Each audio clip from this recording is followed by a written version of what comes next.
You noticed it most on the way home, when the sky over Britain was already dark before the evening had even begun, and your phone felt heavier than usual because nobody had messaged, nobody had checked in, nobody seemed to notice the battle you were carrying behind your calm face. You stepped off the bus, or sat on the train watching your own reflection in the window, and something inside you whispered that maybe you had been left behind, not just socially, but spiritually, emotionally, completely. The people you once laughed with had moved into lives you no longer fit into. The group chats had gone quiet. The invitations had changed. The workplace small talk felt colder. The university corridor felt longer. Even the masjid sometimes felt like a place where everyone else knew how to belong except you. Then you went back to a rented room, a shared kitchen, a small flat, maybe a house full of family noise but still somehow lonely, and you prayed while rain tapped against the window. You asked Allah for a door, but He gave you silence. You asked Him for people, but He gave you space. You asked Him for certainty, but He allowed confusion to sit with you until your heart stopped running from itself. That is the part nobody explains. Sometimes the isolation does not arrive as a dramatic punishment. It arrives quietly. A friendship becomes uncomfortable. A plan collapses. A job application goes unanswered. A person you depended on becomes distant. A place you wanted suddenly feels wrong. At first, it feels like rejection. But later, when your heart becomes still enough, you begin to see that Allah was not simply taking people away from you. He was showing you what those people had become inside you. He was showing you how much of your peace depended on being included, approved, understood, replied to, admired, or needed. And when those things were removed, the real condition of the heart finally appeared. The mistake is to think that loneliness always means failure. In Britain, where life can already feel fast, expensive, grey, and emotionally private, isolation can make a Muslim feel as if they are losing at life while everyone else is moving forward. People post their dinners, degrees, weddings, promotions, holidays, cars, and new beginnings. And you are there calculating rent, checking your bank account before buying groceries, trying to pray on time between shifts, wondering why your life feels so narrow.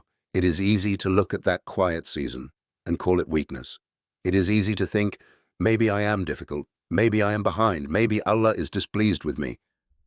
But not every closed circle is a verdict against you. Sometimes a room becomes uncomfortable because your soul can no longer breathe there. Sometimes a friendship fades because it kept pulling you into conversations, habits, jokes, jealousy, gossip, or desires that left your salah heavy and your heart restless. Sometimes being left out is not humiliation. It is mercy arriving without decoration. You only understand it later when you remember how drained you felt after certain gatherings, how casually you were drifting, how often you compromised just to avoid feeling alone. There is a kind of approval that slowly weakens iman, because it teaches you to fear people more than you fear losing your connection with Allah. There is a kind of belonging that costs too much, even when everyone around you calls it normal. If this recognition has touched something real in you, like this video quietly, not as a performance, but as a small acknowledgement that this conversation needed to reach you today. Because the isolation you are in may not be proof that you are unwanted. It may be the place where Allah is teaching you to stop renting your identity from people who cannot even carry their own hearts with honesty. When Allah pulls a believer away from noise, He often begins by exposing the hidden attachments that looked harmless. You may have thought you simply enjoyed certain people, certain places, certain routines, but when they were removed, your reaction revealed something deeper. You could not sleep because one person stopped replying. You felt worthless because a group moved on without you. You felt angry because nobody defended you when your name was misunderstood. You checked social media again and again, not because you needed information, but because you needed proof that life had not continued without you. This is where the test becomes precise. Allah may allow the heart to feel the weight of its dependencies so the believer can finally return them to their proper place. People are a mercy, but they are not the source. Work is a means, but it is not the provider. Community is important, but it cannot replace Allah. When these truths remain only as words, they sound simple. But when you are sitting alone after Fajr, hearing cars pass on wet roads, knowing you have bills to pay, and no clear answer yet, tawakkul becomes real. It is no longer a quote. It becomes the decision to send the application, make the dua, avoid the haram shortcut, speak truthfully, and still not collapse when the response is delayed. Sabr becomes visible when you choose not to answer disrespect with disrespect, when you do not expose someone just because you could, when you leave a conversation before your tongue damages your akhirah. Basira begins to open when your heart is no longer desperate for every door, every person, every invitation, every chance to prove yourself. You begin to notice patterns. You see which places leave you spiritually alert and which ones make you numb. You hear the difference between sincere advice and disguised control. You stop mistaking intensity for guidance. You stop calling every delay a disaster. The isolation did not give you these things by itself. Allah gave them through the isolation, because silence can become a classroom when the believer stops fighting every empty seat. There is a particular loneliness many Muslims in Britain understand, but rarely describe clearly. It is the loneliness of being physically surrounded and spiritually misplaced. At work, you laugh politely when the conversation turns into something you do not want to join. You step away from the pub invitation without making a scene, but the next week, you notice the tone has changed. At university, you watch people build entire friendships around lifestyles you cannot follow, and you wonder whether protecting your deen will always make you seem distant.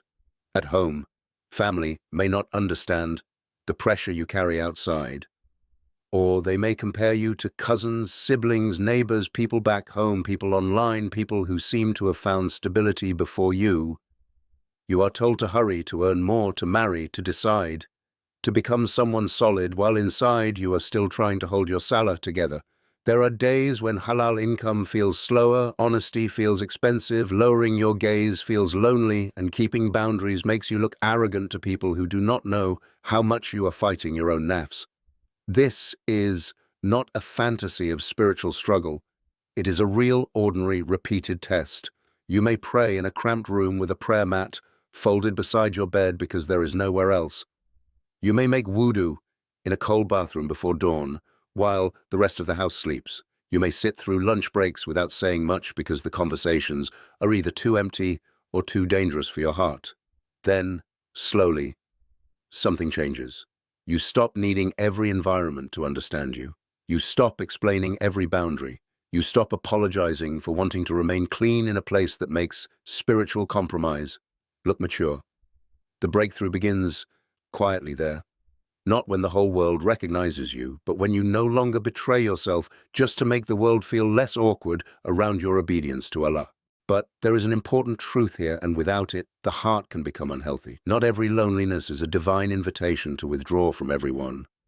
Some loneliness is a warning that you have stopped making effort, stopped forgiving, stopped showing up, or hidden behind spiritual language because ordinary relationships require patience. Some isolation comes from pride, harshness, unresolved pain, anxiety, depression, or the habit of testing people until they fail. Islam does not teach you to become suspicious of every friend, every colleague, every relative, every community member who disappoints you. But people are imperfect, and you are imperfect too. A friend forgetting to check on you does not make them an enemy. A family member misunderstanding your struggle does not mean they hate your growth. A community feeling clumsy or distant does not mean you were meant to live without community. The Prophet, peace be upon him, carried deep moments of solitude, but he also built brotherhood, accepted help, forgave people, sat with companions, visited the sick, and lived with mercy among human beings. So if your isolation has made you cruel, paranoid, or addicted to the idea that everyone is beneath you, then it is not purifying you yet. It is wounding you in another direction. Being guided by Allah does not require emotional chaos, secret superiority, or constant suspicion. Sometimes the most spiritual thing you can do is reply kindly, attend the gathering that is good for you, ask for help, speak to a counselor, call a parent, visit the masjid again, or admit that you have been hurt and do not know how to reconnect. Sabr is not silent bitterness. Tawakkul is not refusing all means. Strength is not proving that you need nobody. A believer can be alone with Allah without becoming closed toward creation. The difference is subtle but serious. Isolation that comes from mercies makes your heart cleaner, more humble, more honest, more disciplined. Isolation that comes from ego makes your heart harder, colder, and more convinced that it is always the victim. When you look back carefully, you may notice that some of the doors that hurt you were not random. A job you wanted did not call back, and at the time, it crushed you because you had already imagined the salary, the routine, the respect, the relief. Later, you heard things about that workplace, the pressure, the compromise, the environment, the way it would have pulled you further from Salah or placed you in constant moral tension. A relationship possibility faded, and you thought you had lost your future, but later you realized you were trying to build peace with someone who only loved the version of you that stayed spiritually weak. A friendship ended after one uncomfortable moment, and you spent weeks replaying the conversation. But then you remembered how often that friendship made sin feel light and obedience feel extreme. Allah's protection is not always dramatic. Sometimes it looks like being delayed, ignored, misunderstood, or quietly redirected. Sometimes it is the discomfort you feel before you make a wrong decision. Sometimes it is the heaviness in your chest before you enter a place you should not be in. Sometimes it is the sudden loss of excitement for something you begged for because your soul sensed what your mind refused to admit. This does not mean you will understand every disappointment. Some things remain hidden. Some pain stays painful. Some unanswered questions only soften with time. But the believer learns to leave room for hidden mercy.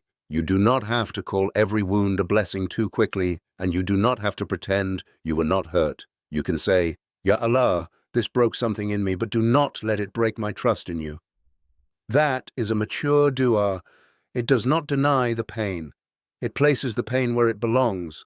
And often, after months of silence, you realize that what felt like abandonment was actually separation from a road that would have cost you more than you could see. The clearest sign that isolation is changing you is not that life suddenly becomes easy. It is that your reactions begin to change before your circumstances do. Someone says something sharp at work, and the old version of you would have defended yourself immediately, gathering every receipt, every detail, every sentence to prove you were not weak. Now you pause, not because you are afraid, but because you can feel the edge of your ego and you do not want to feed it. A family member compares you again, and instead of carrying that sentence for 3 days, you let it pass through you like weather. A friend posts something that used to trigger jealousy, and you feel the first sting, but then you make dua for them and return to your own path. You see an old invitation to a lifestyle you once found exciting, and instead of feeling deprived, you feel protected. This is not numbness. This is discipline forming inside the heart. In Britain, where so much of life rewards quick replies, clever comebacks, public confidence, and visible progress, restraint can look like losing. But Allah sees the private victory that nobody applauds. He sees the message you deleted before sending. He sees the haram income you refused when you were under pressure. He sees the prayer you made after crying quietly, then washing your face before anyone noticed. He sees the anger you swallowed, not because the other person deserved your silence, but because your akhirah deserved protection. This is where the lonely season becomes heavier and more beautiful at the same time. You are no longer only waiting for Allah to change what is around you. Allah is changing how you carry what is around you. That change is easy to miss because it does not always produce applause. It produces steadiness. It produces a heart that can enter a room without needing to dominate it, leave a room without feeling erased, and face a delay without turning against Allah. There comes a point when the loneliness starts asking a more honest question, not why did everyone leave, but what did I become afraid to face when nobody was there to distract me? That question can be uncomfortable because silence reveals what noise covered. Maybe you used to stay busy, so you would not notice how far your salah had drifted from presence. Maybe you kept certain friendships because they made you feel desired, even when they pulled you toward things you were ashamed to mention in dua. Maybe you lived online because comparison was painful, but emptiness felt worse. Maybe you kept trying to be understood by people who were never capable of understanding the part of you Allah was awakening. If one question belongs in the comments, let it be this. What did your isolation reveal that you had been depending on besides Allah? Not for display, not to impress anyone, but to name it honestly. Because naming the attachment weakens its control. A believer does not heal by pretending to be untouched. The heart heals when it stops lying. There may have been nights when you opened the Quran and then could barely read because your mind was loud. There may have been days when you prayed only because you feared what would happen to your heart if you stopped.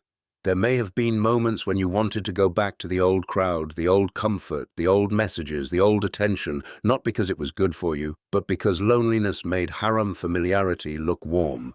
That is the inner test. Not every temptation arrives as obvious rebellion.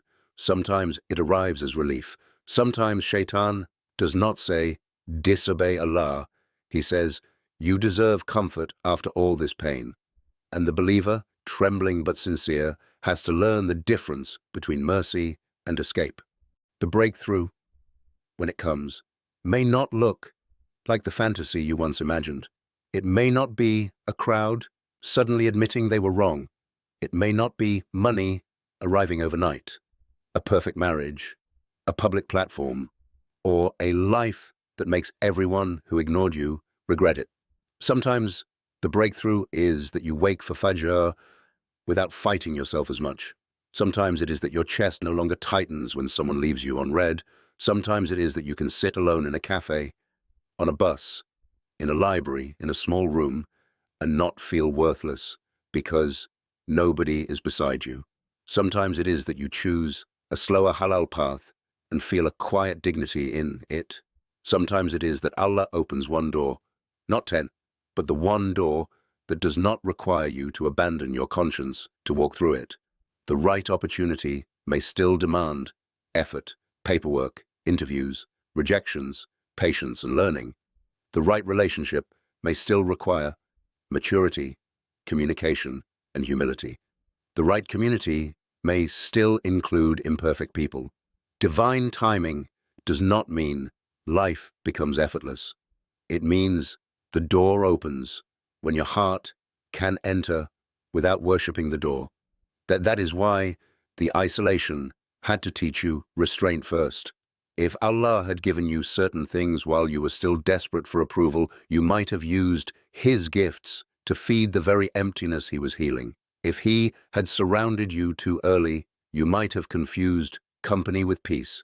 If He had answered in the exact way you demanded, you might never have discovered the strength that comes from trusting Him without controlling the outcome. The real opening is not just outside you. It is inside the way you see, choose, wait, refuse, forgive, and continue. So, do not romanticize your loneliness, but do not waste it either. Let it make you truthful.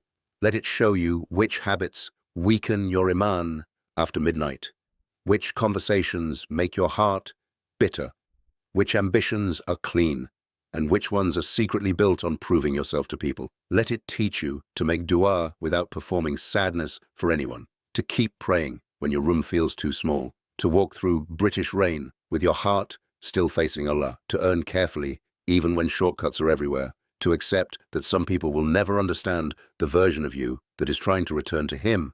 You were not isolated so you could hate the world. You were not tested so you could call yourself better than others. You were not delayed so you could become obsessed with the people who moved on. You were brought into a quieter place so the false voices could lose their authority. And when the right door opens, you may recognize it not because it is loud, glamorous, or easy, but because it does not pull you away from Allah to keep it. It will still require courage. It may still come with uncertainty, but your heart will not be as frantic as before. You will not beg for doors that humiliate your dean. You will not confuse every crowd with belonging. You will not mistake every silence for abandonment. One day, you may look back at the empty messages, the lonely walks, the unanswered applications, the missed invitations, and the nights when only Allah knew how tired you were, and you will realize the isolation was not the wall at the end of your road. It was the narrow passage where your heart learned to stop knocking on what was never written for it.